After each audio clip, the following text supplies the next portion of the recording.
بسم اللہ الرحمن الرحیم۔ السلام علیکم سامعین کرام، آج کا بیان ظاہری اور غیبی نظام کے بارے میں ہے۔ سامعین کرام، اللہ رب العزت نے اس دنیا میں دو نظام چلائے ہیں۔ ایک نظام دکھائی دیتا ہے اور اسے کہتے ہیں نظام ظاہری، اور جو نظام دکھائی نہیں دیتا اسے غیبی نظام کہتے ہیں۔ ظاہری نظام تابع ہے اور غیبی نظام کے ظاہری نظام جیسے کھیتی کا نظام، چاند اور سورج کا نظام، بارش کا نظام، یہ سب ظاہری نظام ہے۔ ہوا والا نظام بھی ظاہری نظام ہے۔ ایک نظام اس کے اوپر یعنی غیبی والا نظام ہے جو نظر نہیں آتا، وہ فرشتوں والا نظام ہے۔ پہاڑوں پر، سمندروں پر بارش کے قطروں کے ساتھ، انسانوں کے ساتھ فرشتے گویا ایک لمبا چوڑا انتظام ہے۔ اس کے اندر روح والا ایک غیبی نظام ہے جو نظر نہیں آتا، حالانکہ روح اصل ہے۔ اور سارے گھر کا ہر دل عزیز مرنے والا، مگر سب کے سب دفن کر کے آتے ہیں اور سمجھتے ہیں کہ اب یہ ہمارے کام کا نہیں ہے۔ وہ جو روح ہے جو ہم کو نظر نہیں آتی وہی اصل ہے۔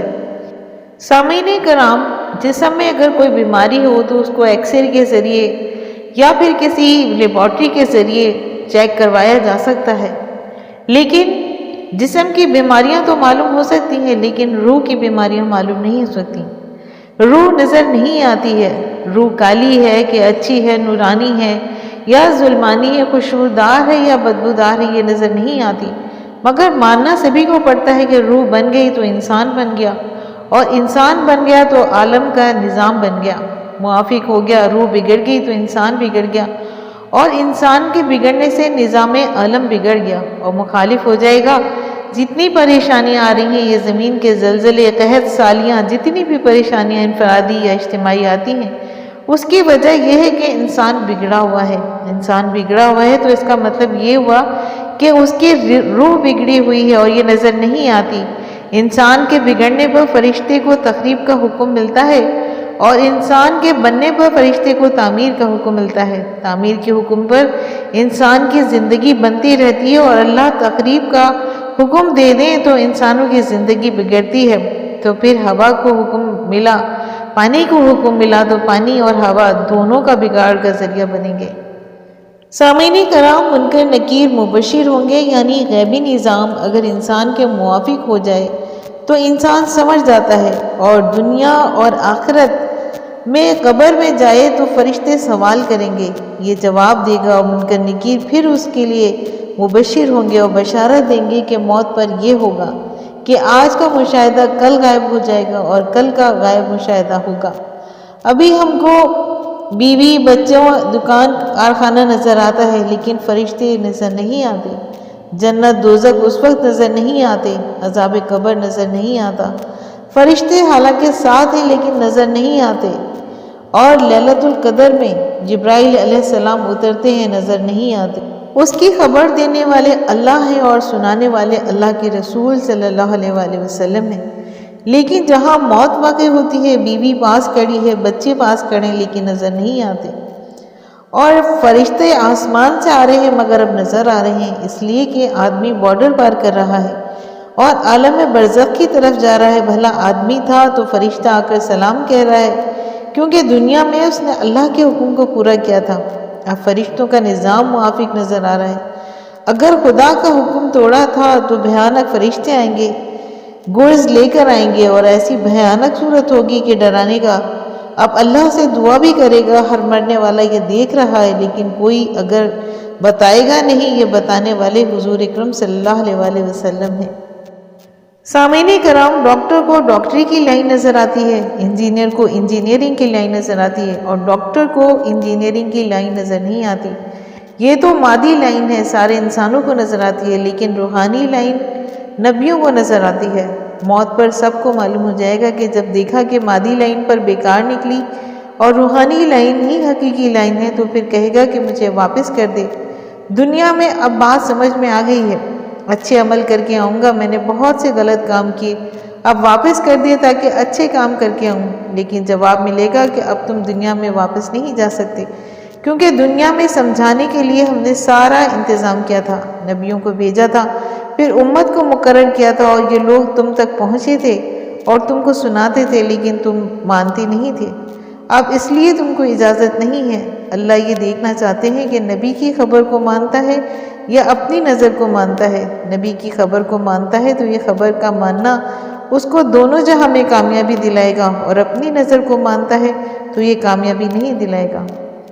ہمارے بدن سے نکلنے والے اعمال اللہ کو راضی کرنے والے ہوں گے تو کامیابی کی بنیاد ہمارے اندر پیدا ہوگی، اور اگر ہمارے جسم سے نکلنے والے اعمال خدا کو راضی کرنے کا ذریعہ نہیں ہے تو ناکامی کی بنیاد ہمارے اندر قائم ہوگی۔ کامیابی اور ناکامی کی بنیاد انسان کے اندر اللہ نے رکھی ہے۔ اب چونکہ انسان کے اندر ہدایت کا نور نہیں ہے، اس لیے ہر نقشے میں کامیابی نظر آ رہی ہے، اعمال میں کامیابی نظر نہیں آتی۔ جب دل کے اندر اندھیرا ہوتا ہے تو دنیا کے سارے پتلے کامیابی کا ذریعہ نظر آتے ہیں، اور جب دل کے اندر اجالا آ جاتا ہے تو پھر دنیا نظر نہیں آتی بلکہ صرف اللہ ہی نظر آتا ہے۔ انسان اگر اچھا نہیں ہے تو پھر ساری اچھی چیزوں میں انسان کی زندگی بگڑے گی، اور انسان اگر اچھا ہے تو پکی سڑک کی بھی ضرورت نہیں، کچی سڑک پر چل کر تھوڑی سی چیزوں میں رہ کر چھوٹے سے گھر میں زندگی گزار کر بھی اس انسان کی زندگی بنے گی۔ اور انسان اچھے بنتے ہیں تو پھر غیبی مدد آتی ہے، غیب پر قدم اٹھاؤ گے تو پھر مدد آئے گی۔ ایمان والا راستہ یہ ہے کہ چلو اور پھر دیکھو، یہ راستہ چل کر دیکھنے کا ہے، دیکھ کر چلنے کا نہیں ہے۔ موسیٰ علیہ السلام کی پیدائش اور فرعون کے بارے میں ملاحظہ کیجیے کہ فرعون کو جب اطلاع ملی کہ ایک لڑکا ایسا پیدا ہونے والا ہے جو تیرے لیے ہلاکت کا ذریعہ بنے گا، نجومی نے خبر دی، اور ابراہیم علیہ السلام کے صحیفوں میں بھی یہ بات بتائی ہے کہ اچھا لڑکا وہ پیدا ہوگا جو میرے لیے مصیبت بنے گا۔ اچھا موت اور حیات میرے ہاتھ میں ہے، حکومت، فوج، طاقت سب کچھ میرے پاس ہے، اس بچے کو پیدا ہونے ہی نہیں دوں گا۔ اب حکم جاری ہوا کہ بنی اسرائیل میں جہاں بھی لڑکا پیدا ہو فوری قتل کر دیا جائے۔ صرف بنی اسرائیل کے بچوں کو کیوں کہ بنی اسرائیل ہی میں پیدا ہونے والے تھے، لڑکیوں کو باقی رکھا جائے تاکہ ہم ان سے اپنی خدمت کا کام لیں۔ جلادوں کو حکم ملا کہ جب بھی اپنی بنی اسرائیل میں لڑکا پیدا ہو اسے قتل کر دیا جائے۔ صرف بنی اسرائیل کے بچوں کو کیوں کہ بنی اسرائیل ہی میں پیدا ہونے والے تھے، لڑکیوں کو باقی رکھا جائے تاکہ ہم ان سے اپنی خدمت کا کام لیں۔ جلادوں کو حکم ملا کہ جہاں بھی بنی اسرائیل میں لڑکا پیدا ہو اسے قتل کر دیا جائے، اور عورتیں اپنے بچوں کو چھپا رہی ہیں اور یہ قتل کرا رہا ہے۔ موسیٰ علیہ السلام جب پیدا ہوئے تو ان کی والدہ نے بھی ان کو چھپایا اور ایک لکڑی کے صندوق میں بند کر کے سمندر میں ڈال دیا۔ صندوق کو ایک ایسی رسی سے باندھی جس کا آخری سرا اپنے دروازے سے باندھ دیا۔ رات کو رسی کھینچ لیتی، صندوق قریب آ جاتا، موسیٰ علیہ السلام کو سینے سے لگاتی، نہلاتی دھلاتی، پھر صبح کو سمندر میں ڈال دیتی۔ ایک دن رسی باندھنا بھول گئیں، دروازے سے دیکھتے صندوق سمندر میں دور چلا گیا۔ ماں گھبرا رہی ہیں۔ ہوا یہ کہ صندوق فرعون کے محل پہ جا رکا۔ فرعون کی بیوی ایمان والی تھی، اس نے جب دیکھا کہ صندوق بھی خوبصورت ہے اور خوبصورت صندوق میں ایک خوبصورت بچہ بھی ہے، گود میں لے لیا۔ فرعون کو بھی اطلاع ملی، وہ بھی آیا قتل کرنے کے لیے۔ بیوی نے سمجھایا کہ تم نے ایک موسیٰ علیہ السلام کو قتل کرنے کے لیے ہزاروں بچے قتل کر ڈالے، اب موسیٰ کہاں باقی ہوں گے؟ یہ بچہ بہت خوبصورت ہے، ہم اس کو کیوں نہ اپنا بیٹا بنا لیں؟ فرعون کو ہموار کیا تو فرعون مان گیا اور اپنا بیٹا بنا کر پال لیا۔ موسیٰ علیہ السلام کی حفاظت کے لیے پہرے لگا دیے کیونکہ اس کی عدم موجودگی کی کوئی سپاہی یا جلاد پہنچ کر ختم نہ کر دے۔ موسیٰ علیہ السلام کی حفاظت کی فکر فرعون کر رہا ہے اور پہرے کا انتظام کر رہا ہے۔ دودھ والیوں کو بلایا گیا، موسیٰ علیہ السلام کسی کا دودھ نہیں پیا۔ جب ماں آئیں اور انہوں نے دودھ پلایا تو موسیٰ علیہ السلام نے پیا۔ موسیٰ علیہ السلام کی والدہ ملی اور والدہ کو موسیٰ علیہ السلام ملے، اور اللہ نے موسیٰ علیہ السلام کی پرورش کا خرچ فرعون کی جیب سے ہی ادا کروا دیا۔ موسیٰ علیہ السلام کی والدہ کو بھی فرعون کے پیسے سے پال کر اللہ نے بتایا، اور موسیٰ علیہ السلام کو فرعون کی گود میں پال کر دکھا دیا کہ اللہ نے یہ بتایا کہ تیرے پاس حکومت، فوج، طاقت، سونا چاندی سب کچھ تیرے پاس ہے، اس کے باوجود تو جو چاہے وہ نہیں کر سکتا، بلکہ ہم جو چاہتے ہیں وہی ہوتا ہے۔ سامعین کرام، آپ نے ملاحظہ کیا کہ اللہ تعالیٰ کا یہ ہے ظاہری اور غیبی نظام جو بہت طاقتور ہے۔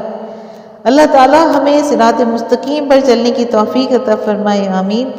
اگر آپ کو آج کا میرا یہ بیان پسند آیا ہے تو آپ اپنے چینل فضائل اسلام کو لائک اور سبسکرائب کیجیے اور ساتھ لگے بیل آئیکن کو پریس کیجیے تاکہ آنے والی نئی ویڈیوز کا نوٹیفیکیشن آپ کو سب سے پہلے ملے۔ شکریہ۔